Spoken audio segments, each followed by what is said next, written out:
My fellow Americans, I want to speak to you tonight about the need for us to lower the temperature in our politics.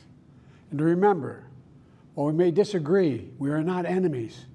We're neighbors, we're friends, co-workers, citizens, and most importantly, we're fellow Americans. We must stand together.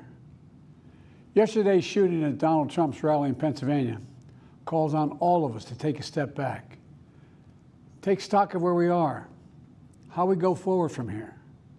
Thankfully, former Trump is not seriously injured. I spoke with him last night. I'm grateful. He's doing well, and Jill and I keep him and his family in our prayers. We also extend our deepest condolences to the family of the victims who was killed.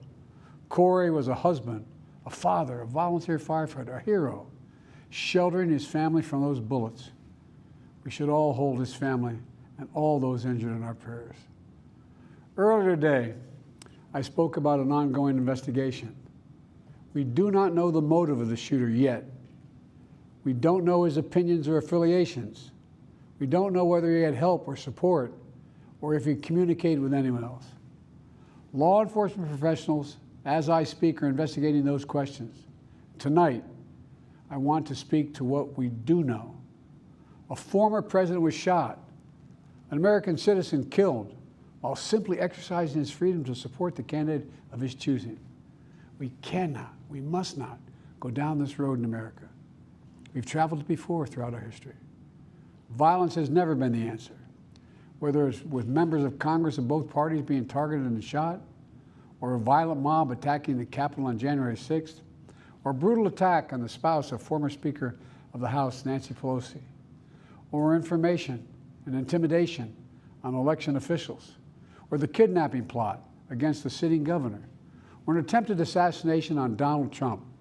There is no place in America for this kind of violence, or for any violence ever. Period. No exceptions. We can't allow this violence to be normalized. You know, the political record in this country has gotten very heated. It's time to cool it down. We all have a responsibility to do that. Yes, we have deeply felt strong disagreements. The stakes in this election are enormously high.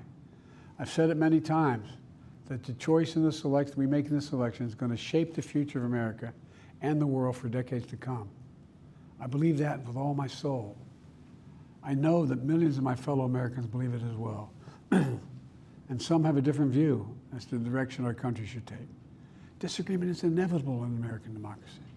It's part of human nature. But politics must never be a literal battlefield, or God forbid, a killing field. I believe politics ought to be an arena for peaceful debate, to pursue justice, to make decisions guided by the Declaration of Independence and our Constitution. We stand for an America, not of extremism and fury, but of decency and grace. All of us now face the time of testing as the election approaches. And the higher the stakes, the more fervent the passions become. This places an added burden on each of us to ensure that no matter how strong our convictions, we must never descend into violence. The Republican convention will start tomorrow. I have no doubt they'll criticize my record and offer their own vision for this country. I'll be traveling this week making the case for our record and the vision, my vision of the country, our vision. I'll continue to speak out strongly for our democracy, stand up for our Constitution and the rule of law, to call for action at the ballot box, no violence on our streets. That's how democracy should work. We debate and disagree. We compare and contrast the character of the candidates, the records, the issues, the agenda, the vision for America. But in America, we resolve our differences at the battle box. You know, that's how we do it, at the battle box, not with bullets.